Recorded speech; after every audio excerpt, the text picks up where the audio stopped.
Hi, എല്ലാവർക്കും ഒരു പുതിയ വീഡിയോയിലേക്ക് സ്വാഗതം. നമ്മൾ ഇന്ന് പരിചയപ്പെടാൻ പോകുന്നത് സോണിയുടെ ഒരു ക്യാമറ കേട്ടോ. സോണിയുടെ ZV-E10 എന്ന് പറഞ്ഞ ക്യാമറ. പുതുതായിട്ടൊരു യൂസ്ഡ് ക്യാമറ വാങ്ങിക്കുന്ന ആൾക്കാർ, കുറെ ആൾക്കാർ ചോദിക്കുന്ന ഒരു ചോദ്യമാണ് ഏത് ക്യാമറ വാങ്ങിക്കുന്നത്. അപ്പോൾ അവർക്കൊക്കെ വേണ്ടിയിട്ടുള്ള ഒരു വീഡിയോ ആണിത്. സോണിയുടെ ZV-E10 ക്യാമറയെ പറ്റി പറയുകയാണെങ്കിൽ ഒരു മിറർലെസ് ക്യാമറയാണ്, ലൈറ്റ് വെയിറ്റ് ആണ്, നമുക്ക് കൊണ്ടുനടക്കാൻ വളരെ ഈസി ആയിട്ടുള്ളൊരു ക്യാമറയാണ്. ഇതൊരു വ്ളോഗിങ് ക്യാമറ ആണെങ്കിൽ കൂട്ടിയിട്ട് നമുക്ക് ഇതിൽ ഫോട്ടോസും വീഡിയോസും ഒക്കെ നമുക്ക് നല്ല രീതിയിൽ എടുക്കാൻ പറ്റുന്ന ഒരു ക്യാമറയാണ് തോന്നിയിട്ടുള്ളത്. ഏകദേശം ഒരു മാസം എൻ്റെ കയ്യിൽ കിട്ടിയിട്ട് അത്യാവശ്യം നല്ല രീതിയിൽ ഉപയോഗിച്ച് നോക്കി. എനിക്ക് നല്ലൊരു ക്യാമറയായിട്ട് തോന്നിയിട്ടുള്ളത്. നമുക്ക് ഈ ക്യാമറ നിങ്ങളെ പരിചയപ്പെടുത്താൻ തന്നിട്ടുള്ളത് ഇവിടെ തൃശ്ശൂരുള്ള JM ക്യാമറാസ് ആണ്. അപ്പം നിങ്ങൾക്ക് ആർക്കെങ്കിലൊക്കെ യൂസ്ഡ് ക്യാമറ വാങ്ങിക്കാനോ വിൽക്കാനൊക്കെ ഉണ്ടെങ്കിൽ JM ക്യാമറാസ് സമീപിക്കാം. അവരാണ് നമുക്ക് ഈ ക്യാമറ തന്നിട്ടുള്ളത്. അപ്പോൾ എന്തായാലും നമ്മൾ ഇന്നത്തെ ഈ വീഡിയോയിലൂടെ നോക്കാൻ പോകുന്നത് ഈ ക്യാമറ ആർക്കൊക്കെ വേണ്ടിയിട്ടാണ് കമ്പനി ഇറക്കിയിട്ടുള്ളത്, അതേമാതിരി ഇതിൻ്റെ ഉപയോഗങ്ങൾ എങ്ങനെ, ഇതൊരു വാങ്ങിക്കുന്ന ആൾക്കാർക്കുള്ള കുറച്ച് കാര്യങ്ങളാണ് പറയാൻ പോകുന്നത്. അപ്പോൾ എന്തായാലും നമുക്ക് വീഡിയോയിലേക്ക് പോകാം. ഇതാണ് സോണിയുടെ ZV-E10 എന്ന് പറഞ്ഞ ക്യാമറ. ഇതൊരു വ്ളോഗിങ് ക്യാമറയാന്ന് പറഞ്ഞല്ലോ അല്ലേ. അതുകൊണ്ട് തന്നെ നമുക്ക് വ്ളോഗ് ചെയ്യുന്ന ആൾക്കാർക്കൊക്കെ നമുക്ക് സെൽഫി വീഡിയോ ഒക്കെ എടുക്കാൻ പറ്റുന്ന ഒരു ക്യാമറയാണ്. അതുകൊണ്ട് തന്നെ ഇതിൻ്റെ LCD നമുക്ക് ഇതേമാതിരി ഇങ്ങനെ തിരിച്ചിട്ട് എടുക്കാം. ഇങ്ങനെ എടുത്ത് ഇങ്ങനെ ആക്കി നമുക്ക് വീഡിയോ എടുക്കാനുള്ള ഓപ്ഷൻ ഇതിലുണ്ട്. ഫോട്ടോസും വീഡിയോസും ഒക്കെ നമുക്ക് ഇങ്ങനെ എടുക്കാം. നമുക്കിതിൻ്റെ ഓൺ ഓഫ് സ്വിച്ച് വരുന്നത് മുകൾ ഭാഗത്താണ്. ഇതാണ് ഇതിൻ്റെ ഓൺ ഓഫ് സ്വിച്ച്. ഇവിടെ നമുക്ക് ഓൺ ആക്കാം, ഓഫ് ആക്കാം. ജസ്റ്റ് ഞാൻ ഓൺ ആക്കിയിട്ടുണ്ട്. അപ്പോൾ നമുക്ക് ലെൻസ് പുറത്തേക്ക് വന്ന് ഇത് വളരെ ശ്രദ്ധിക്കേണ്ട കാര്യമാണ്. നമ്മൾ ഓൺ ആക്കുന്ന സമയത്ത് പെട്ടെന്ന് വെക്കണ സ്ഥലത്തൊക്കെ ഓൺ ആക്കുമ്പം ലെൻസ് പുറത്തേക്ക് വരുന്ന രീതിയിൽ വെക്കണം നമ്മൾ. അല്ലാതെ പെട്ടെന്ന് പോയി സ്റ്റക്കായിട്ട് നിൽക്കരുത്. അപ്പോൾ ലെൻസിന് പെട്ടെന്ന് പണി കൂടാൻ സാധ്യതയുണ്ട്. ശ്രദ്ധിക്കേണ്ട കാര്യമാണ്. പിന്നെ നമുക്ക് ലെൻസ് ഓൺ ആക്കിയതിന് ശേഷം നമുക്ക് LCD നമ്മൾ തിരിച്ച് ഇങ്ങനെ റെക്കോർഡ് ചെയ്യാം. ഇതെല്ലാം നമുക്ക് സെൽഫി വീഡിയോ എടുക്കണം, ഇങ്ങനെ റെക്കോർഡ് ചെയ്യാം. നമ്മളിത് കഴിഞ്ഞിട്ട് നേരെ തന്നെ ഇത് ക്ലോസ് ചെയ്യുകയാണെങ്കിൽ ഓട്ടോമാറ്റിക് നമുക്ക് ക്യാമറ ഇപ്പം പവർ ഓഫ് ആവുന്നത് കാണാം. ഓഫ് ആവുന്നത് വെച്ചാൽ നമുക്ക് ഓൾറെഡി സ്റ്റാൻഡ് ബൈ തന്നെയാണ് ഉള്ളത്, പക്ഷെ നമുക്ക് ക്യാമറ ഓഫ് ആയിട്ടാണ് ഇപ്പോൾ ഉള്ളത്. ഇത് സാധാരണ മറ്റുള്ള ക്യാമറകൾ പോലെ തന്നെ നമുക്ക് വ്യൂ ഫൈൻഡർ കൂടെ നോക്കിയിട്ട് എടുക്കാനുള്ള ഓപ്ഷൻ ഈ ക്യാമറയിലില്ല. നമുക്ക് ഇതിൻ്റെ പ്രൈസ് റേഞ്ച് കുറവുള്ളതുകൊണ്ടായിരിക്കാം അങ്ങനെ ഒരു ഓപ്ഷനിൽ കൊടുത്തിട്ടില്ല. വ്യൂ ഫൈൻഡർ ഇല്ല ഈ ക്യാമറയിൽ. അതൊരു പോരായ്മയായിട്ട് തോന്നുന്നില്ല. ഇങ്ങനെയുള്ള ക്യാമറകളൊക്കെ നമുക്ക് നമ്മൾ ഓട്ടോ മോഡിലാണ് കൂടുതൽ എടുക്കുക. അതുകൊണ്ട് നമുക്ക് ഈ വ്യൂ ഫൈൻഡറിനെ മതി. മൊബൈലിലൊക്കെ എടുക്കുന്ന മാതിരി തന്നെ നമുക്കിതിൽ ഷൂട്ട് ചെയ്യാൻ പറ്റും. പിന്നെ ഇതിൻ്റെ ലെൻസാണ് ഈ കാണുന്നത്. ഇതിന് കൂടെ വരുന്നത് ഒരു 16-50 എന്ന് പറഞ്ഞ ഒരു 3.5 5.6 വരുന്ന ഒരു ലെൻസാണ്. വേരിയബിൾ അപ്പർച്ചർ വരുന്ന ലെൻസാണ്. വെച്ചാൽ നമുക്ക് വൈഡിൽ 3.5ഉം സൂമിങ്ങിൽ 5.6 ആണ് നമുക്കിതിൽ കിട്ടുക. അങ്ങനെ നമുക്ക് ലെൻസ് ഒന്ന് ജസ്റ്റ് ഊരി നോക്കാം. ഇതിൻ്റെ സൈഡിലൊരു ബട്ടൺസ് കാണുന്നുണ്ട്. ഈ ബട്ടൺസ് ജസ്റ്റ് ഒന്ന് പുഷ് ചെയ്യുക, തിരിക്കാം. നമുക്ക് ലെൻസ് ഇങ്ങനെ ഊരി എടുക്കാവുന്നതാണ്. നമുക്ക് വേറെ സോണിയുടെ ഏത് ലെൻസ് നമുക്ക് ഇതിൽ യൂസ് ചെയ്യാം. അതുപോലെ തിരിച്ച് ഫിറ്റ് ചെയ്യുന്ന സമയത്ത് നമുക്ക് ശ്രദ്ധിക്കേണ്ടത് വെച്ചാൽ ഇതിൻ്റെ മുകളിലൊരു വൈറ്റ് ഡോട്ട് കാണുന്നുണ്ടല്ലോ. ആ ഡോട്ട് നമ്മുടെ ഈ ബോഡിയുടെ മുകളിലെ വൈറ്റ് ഡോട്ടിൻ്റെ അവിടെ വെച്ചിട്ട് നമുക്ക് തിരിച്ച് വീണ്ടും ഫിറ്റ് ഒന്ന് ജസ്റ്റ് ഒന്ന് തിരിച്ചാൽ നമുക്ക് വീണ്ടും ഫിറ്റായി വന്നിരിക്കുകയാണ്. അപ്പോൾ ഞാനിപ്പോൾ ചെയ്ത മാതിരി തന്നെ ചെയ്യാം. പക്ഷേ അതിൽ നമ്മൾ ഓഫാക്കിയിട്ട് വേണം നമുക്ക് ലെൻസൊക്കെ റീപ്ലേസ് ചെയ്യാൻ വേണ്ടിയിട്ട്. പ്രത്യേകം ശ്രദ്ധിക്കണം. ഞാനത് അങ്ങനെയല്ല ചെയ്തത്. അപ്പോൾ അങ്ങനെ ശ്രദ്ധിക്കാമെന്ന്. പിന്നെ ഇതിൽ നമുക്ക് സൂം ചെയ്യാനുള്ള ഓപ്ഷനാണ് കേട്ടോ അടുത്ത് വരുന്നത്. നമുക്കിപ്പോൾ ഇതിൽ 16 വൈഡ് 50 സൂമിംഗ് ആണ് വരുന്നത്. അപ്പോൾ നമുക്ക് സൂം ചെയ്യാനുള്ള ഓപ്ഷൻ നമുക്ക് ഇതിൽ 3 രീതിയിൽ കൊടുത്തിട്ടുണ്ട്. ഇതിൽ ഫ്രണ്ടിൽ തന്നെ നമുക്കിത് ഈ ഫ്ലാഷ് നമുക്ക് ഫോട്ടോ എടുക്കുന്ന ക്ലിക്ക് ചെയ്യുന്നതിൻ്റെ തൊട്ടടുത്ത് തന്നെ നമുക്കൊരു ചെറിയ ബട്ടൺസ് കാണാം. അത് ടിൽറ്റ് ചെയ്താൽ നമുക്ക് അവിടെ അങ്ങനെ സൂം ചെയ്ത് പോകുന്നത് കാണാം. LCD കാണിച്ചു തരാം. LCD നമുക്ക് നോക്കിയാൽ ഇതിൽ ജസ്റ്റ് നമ്മൾ ക്ലിക്ക് ചെയ്യുമ്പോൾ ഇങ്ങനെ സൂമിങ് പോകുന്നത് കാണാം. ഇങ്ങോട്ട് പിടിച്ചാൽ വൈഡ് പോകുന്നത് കാണാം. അതേ ഓപ്ഷൻ തന്നെ നമുക്ക് ഈ ക്യാമറയുടെ റിങ്ങിൻ്റെ മുകളിലും നമുക്കിങ്ങനെ കാണാം.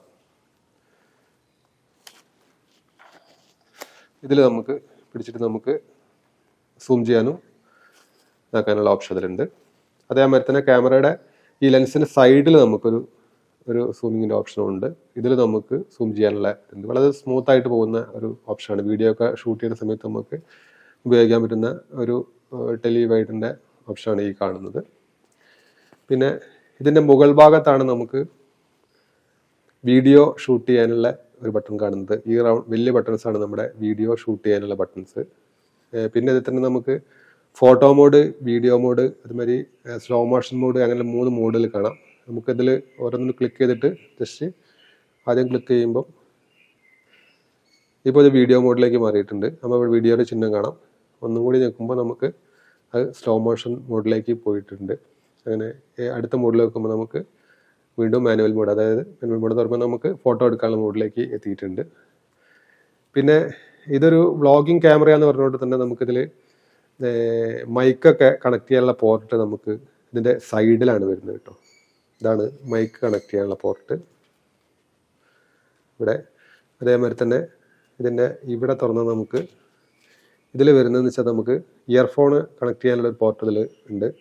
അതേമാതിരി തന്നെ നമുക്ക് പിന്നെ ഒന്ന് HDMI കേബിൾ ചാർജ് ചെയ്യാനുള്ളത് C ടൈപ്പ് ചാർജറാണ്. ഇപ്പോൾ ഒട്ടുമിക്ക മൊബൈൽ ഫോണിലൊക്കെ വരുന്ന C ടൈപ്പാണ്. അപ്പോൾ അതുകൊണ്ട് നമുക്ക് എവിടെയും കൊണ്ടുപോയിട്ട് നമുക്ക് പെട്ടെന്ന് ചാർജ് ചെയ്യാനുള്ള ഓപ്ഷൻ ഈ C ടൈപ്പ് ആയിട്ട് തന്നെ വളരെ ഉപകാരപ്രദമായിട്ട് തോന്നിയിട്ടുള്ളത്. ഇതിന് കൂടുതൽ ചാർജറൊക്കെ ലഭിക്കുന്നുണ്ട്, എങ്കിലും നമുക്ക് മൊബൈൽ ചാർജർ ഉപയോഗിച്ച് നമുക്ക് ഇത് ചാർജ് ചെയ്യാവുന്നതാണ്. പിന്നെ ഇതിൻ്റെ അടിയിലേക്ക് വരികയാണെങ്കിൽ അടിയിലാണ് നമ്മുടെ ബാറ്ററി പോർഷൻ വരുന്നത്. നമുക്ക് ജസ്റ്റ് ബാറ്ററി ഒന്ന് ഓപ്പൺ ചെയ്ത് നോക്കാം. ഇതാണ് ബാറ്ററി. നമുക്കിതിൻ്റെ സൈഡിലൊരു ബട്ടൺ ഒന്ന് വയ്ക്കുക, നമുക്ക് ബാറ്ററി പുറത്തേക്ക് എടുക്കാം. ഇതാണ് ബാറ്ററി വരുന്നത്. നമ്മൾ വീഡിയോ ഒക്കെ കൂടുതലായിട്ട് എടുക്കുന്ന ആൾക്കാരുണ്ടെങ്കിൽ നമുക്ക് ഇതൊരു ചെറിയ ബാറ്ററിയാണ്, അതുകൊണ്ട് തന്നെ നമുക്ക് അധിക സമയം നമുക്കിത് വീഡിയോ ഒന്നും എടുക്കാൻ പറ്റില്ല. അപ്പോൾ എന്തായാലും ഒരു അഡീഷണൽ ബാറ്ററി കൂടി വാങ്ങേണ്ടി വരും.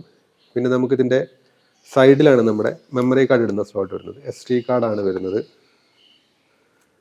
അങ്ങനെ നമുക്ക് ഇതിൽ കാർഡ് ഇവിടെ അടിഭാഗത്താണ് വരുന്നത്. ഓക്കെ, നമുക്ക് വീണ്ടും ഉള്ളോട്ട് ഇടാം. ജസ്റ്റ് ഒന്ന് അമർത്തിയാൽ അത് ക്ലിക്കാവും. നേരെ അടയ്ക്കുക, ഇവിടെ ഈ ഭാഗം ഉള്ളോട്ട് നീക്കാം. ഇത്രയാണ് ഇതിൻ്റെ സ്വിച്ചുകളും കാര്യങ്ങളൊക്കെ വരുന്നത് ഏകദേശം. പിന്നെ നമുക്കിതിൻ്റെ മുകൾ ഭാഗത്തൊരു വലിയൊരു മൈക്കിൻ്റെ ഒരു പോർഷൻ കാണാം. നമുക്ക് ഓൾറെഡി നമുക്ക് വ്ളോഗിങ് ക്യാമറ ആയതുകൊണ്ട് തന്നെ നമുക്ക് മൈക്കൊന്നും കണക്ട് ചെയ്യാതെ തന്നെ നമുക്ക് ഇതിൽ വീഡിയോസ് എടുക്കാം. അത്യാവശ്യം നല്ല ക്വാളിറ്റിയാണ് തരുന്നത്. അതിൽ തന്നെ നമുക്ക് അഡീഷണൽ ഒരു നോയ്സ് റിഡക്ഷൻ ചെയ്യുന്നൊരു ബഫ് ഇതേമാതിരി കിട്ടുന്നുണ്ട്. അത് വേണമെങ്കിൽ നമുക്കിതിൽ കണക്ട് ചെയ്യാനുള്ളൊരു നമുക്കിതിൽ ഹോട്ട് ഷൂവിൽ നമുക്ക് വേണമെങ്കിൽ കണക്ട് ചെയ്യാം. ഓക്കെ, ഇവിടെ നമുക്ക് ഇനി ഇത് ഊരിയിട്ട് വേണമെങ്കിൽ മൈക്ക് കണക്ട് ചെയ്യാം. അതല്ല നമുക്ക് ഫ്ലാഷ് വേണമെങ്കിൽ ഫ്ലാഷ് കണക്ട് ചെയ്യാം. അങ്ങനെയുള്ള ഒരു ഓപ്ഷനാണ് നമുക്ക് ഇതിന് മുകളിൽ തന്നിട്ടുള്ളത്. ഓക്കെ, ഇത്രയൊക്കെയാണ് നമുക്ക് ഇതിൻ്റെ സ്വിച്ചുകളും കാര്യങ്ങളൊക്കെ പറയാനുള്ളത്. ഓക്കെ, പിന്നെ ഇവിടെ ഫ്രണ്ടിലേക്ക് ഇവിടെ നമ്മുടെ മെനു സിസ്റ്റം ഉണ്ട്, പ്ലേ ഡിലീറ്റ് ഇങ്ങനെയുള്ള കാര്യങ്ങളൊക്കെയാണ് ഈ ഭാഗത്ത്. ഫംഗ്ഷൻസ് ഓരോ ഫംഗ്ഷനും സെറ്റ് ചെയ്ത് വെച്ചിട്ടുണ്ട്. അതൊക്കെ എന്താണെന്ന് നമുക്ക് ഓരോന്ന് നോക്കാം. ഈ ക്യാമറയിൽ നമുക്ക് ബാക്ക്ഗ്രൗണ്ട് ബൊക്കെ എഫക്റ്റോട് കൂടിയുള്ള പടങ്ങളും വീഡിയോസൊക്കെ എടുക്കാൻ പറ്റുന്ന ഓപ്ഷൻ ഉണ്ട്. അതിന് നമുക്ക് ഇതിൻ്റെ ഒരു C1 എന്നൊരു ബട്ടൺസിനെ ഞെക്കിയിട്ട് നമുക്ക് ചെയ്യാവുന്നതാണ്. ഇനി നമ്മളിതിൽ മാനുവലി ഫോട്ടോസും വീഡിയോസൊക്കെ എടുക്കുമ്പോൾ നമുക്ക് ചെയ്യേണ്ട രീതികളും അതിൻ്റെ ഡെഡിക്കേറ്റഡ് ആയിട്ടുള്ള ഓരോ ബട്ടൺസ് ഇതിൽ അവൈലബിൾ ആണ്. അപ്പോൾ ആദ്യം കാണുന്ന ഈ ബട്ടൺസ് നമുക്ക് ഈ വലിയ ബട്ടൺസ് കാണുന്നത് നമ്മളെ ഷട്ടർ സ്പീഡ് അഡ്ജസ്റ്റ് ചെയ്യുന്ന റിംഗ് ആണ് കേട്ടോ. അപ്പോൾ നമുക്കിത് തിരിക്കുമ്പോൾ നമുക്ക് കാണാം ഇവിടെ മാറുന്നത്. അതേമാതിരി തന്നെ അപ്പേച്ചർ അഡ്ജസ്റ്റ് ചെയ്യുന്ന റിങ് ഇതിൻ്റെ താഴെയാണ് കാണുന്നത് കേട്ടോ. ഓക്കെ, ഇവിടെ നമുക്ക് തിരിച്ച് അപ്പേച്ചർ അഡ്ജസ്റ്റ് ആവും. അതേമാതിരി തന്നെ ഇനി നമുക്ക് വേണ്ട ഒരു കാര്യമാണ് ISO. നമുക്ക് ഇതിൻ്റെ സൈഡിലൊരു റിങ്ങിൻ്റെ ഇവിടെ ബട്ടൺസ് ഞെക്കിയാൽ നമുക്ക് ISO ഇങ്ങനെ വരും. അതിൽ നമുക്ക് താഴേക്ക് നമുക്ക് കൂട്ടിയിട്ട് ISO കൂട്ടാനും കുറയ്ക്കാനുള്ള ഓപ്ഷൻ അതിലുണ്ട്. ഇനി നമുക്ക് കൂടുതലായിട്ടും വേണ്ട ഒരു കാര്യമാണ് നമ്മുടെ കെൽവിൻ എന്ന് പറഞ്ഞ സംഗതി. കെൽവിൻ എന്ന് പറഞ്ഞാൽ നമ്മൾ എല്ലാ വൈറ്റ് ബാലൻസ് ഒക്കെ അഡ്ജസ്റ്റ് ചെയ്യുന്ന രീതി. അതിന് നമുക്ക് FN എന്നൊരു ബട്ടൺ ഉണ്ട്. ആ ബട്ടൺ ഞെക്കിക്കുകയാണെങ്കിൽ നമുക്ക് തൊട്ട് തന്നെ ഇതിൽ നമുക്ക് കുറേ പോർഷൻസ് കാണാം. അതിലുണ്ട് നമ്മുടെ ഓൾറെഡി ഞാനിപ്പോൾ ഇതിൽ കെൽവിൻ സെറ്റ് ചെയ്ത് വെച്ചിട്ടുണ്ട്. അപ്പോൾ അങ്ങനെ സെറ്റ് ചെയ്ത് വെച്ചുകൊണ്ട് നമുക്ക് ഇതിന് മുകളിലുള്ള ഈ റിങ് തിരിച്ചാൽ നമുക്ക് ഇപ്പോൾ ഓൾറെഡി 4003 അങ്ങനെ മാറുന്നത് കാണാം കേട്ടോ. അപ്പോൾ ഇത്ര ഈസി ആയിട്ട് നമുക്ക് പെട്ടെന്ന് തന്നെ ക്വിക്കായിട്ട് നമുക്ക് കാര്യങ്ങളൊക്കെ ചെയ്യാൻ പറ്റും. പിന്നെ ഈ FN എന്ന ബട്ടണിൽ തന്നെയാണ് നമുക്ക് ബാക്കിയുള്ള കാര്യങ്ങളൊക്കെ വരുന്നത്. ബേസിക് ആയിട്ടുള്ള കാര്യങ്ങളൊക്കെ ഇതിൽ വരുന്നുണ്ട്. ഇപ്പം നമുക്ക് ഓൾറെഡി നമ്മൾ മാനുവൽ എടുക്കുന്നത് നമുക്ക് ഓട്ടോ മോഡിലേക്ക് മാറണമെങ്കിലൊക്കെ ഓൾറെഡി ഇവിടെയാണ് വരുന്നത്. അതേമാതിരി തന്നെ കണ്ടിന്യൂസ് ഷൂട്ടിങ്ങും ISO ചേഞ്ച് ചെയ്യുന്ന കാര്യങ്ങളൊക്കെ നമുക്ക് ഇതിൽ തന്നെ വരുന്നുണ്ട്. അപ്പം ഡ്രൈവ് മോഡ് സെലക്ഷൻ കൊടുത്തിട്ട് നമുക്ക് കണ്ടിന്യൂസ് ഷൂട്ട് ചെയ്യണമെങ്കിലൊക്കെ നമുക്ക് ഇവിടെയാണ് വരുന്നത്. പിന്നെ നമുക്ക് ടൈമൊക്കെ സെറ്റ് ചെയ്ത് നമുക്ക് എടുക്കാനുള്ള ഓപ്ഷൻസ് ഒക്കെ ഇതിലാണ് വരുന്നത്. നമുക്കിപ്പോൾ ക്ലിക്ക് ചെയ്തിട്ട് നമ്മൾ സെൽഫ് മോഡൊക്കെ എടുക്കുന്ന സമയത്ത് നമുക്കിതിൽ എടുക്കാവുന്ന ഓപ്ഷൻ ഇതിലാണ് വരുന്നത്. ഫോക്കസ് മോഡ് വരുന്നുണ്ട്, focusing area, exposure compensation, ISO, അങ്ങനെ പ്രൊഡക്റ്റ് ഷോക്കേസ് എന്നൊരു മോഡ് ഇതിൽ വരുന്നുണ്ട്. പിക്ചർ പ്രൊഫൈൽ വരുന്നുണ്ട്. പിക്ചർ പ്രൊഫൈൽ നമുക്ക് നോക്കിയാൽ നമുക്ക് പലതരം പ്രൊഫൈലുകൾ നമുക്ക് ഇതിൽ ഓൾറെഡി കാണാം. അപ്പോൾ അതൊക്കെ നിങ്ങൾ മാറ്റിയിട്ട് നിങ്ങൾക്ക് ആവശ്യാനുസരണം നോക്കിയിട്ട് എടുക്കാം. സോണി ZV-E10 ക്യാമറയെ കുറിച്ചിട്ടുള്ള ഈ ചെറിയ വീഡിയോ ഇവിടെ അവസാനിക്കുകയാണ്. ക്യാമറയെ പറ്റി കൂടുതൽ അറിയണമെങ്കിൽ യൂട്യൂബിൽ തന്നെ ഒരുപാട് വീഡിയോകൾ കുറേ ആൾക്കാർ ചെയ്തിട്ടുണ്ട്. അപ്പോൾ അതൊക്കെ കയറി കാണാം. പിന്നെ ക്യാമറയുടെ പ്രൈസും കാര്യങ്ങളൊക്കെ അറിയണമെങ്കിൽ ജയൻ ക്യാമറാസിൽ ഒന്ന് വിളിച്ചു നോക്കുക. അപ്പം അവിടെ നമുക്ക് യൂസ്ഡ് ക്യാമറ വാങ്ങാനും വിൽക്കാനും പറ്റുന്ന, നമുക്ക് വിശ്വസിച്ച് വാങ്ങാൻ പറ്റുന്ന ഒരു സ്ഥാപനമായിട്ടൊക്കെ തോന്നിയിട്ടുള്ളത്. അപ്പോൾ എല്ലാവരും ഒന്ന് വിസിറ്റ് ചെയ്യുക. ഒരുപാട് ക്യാമറ കളക്ഷൻസ് ഉള്ള ഒരു സ്ഥലം കൂടിയാണ്. അപ്പോൾ എന്തായാലും ഈ വീഡിയോ ഇവിടെ അവസാനിക്കുകയാണ്. വീഡിയോയെക്കുറിച്ചുള്ള നിങ്ങളുടെ അഭിപ്രായങ്ങളൊക്കെ ഒന്ന് കമൻറ്റ് ചെയ്യാൻ ശ്രമിക്കുക. അപ്പോൾ ഇതുപോലുള്ള കൂടുതൽ വീഡിയോയിലൂടെ നമുക്ക് വീണ്ടും കാണാം.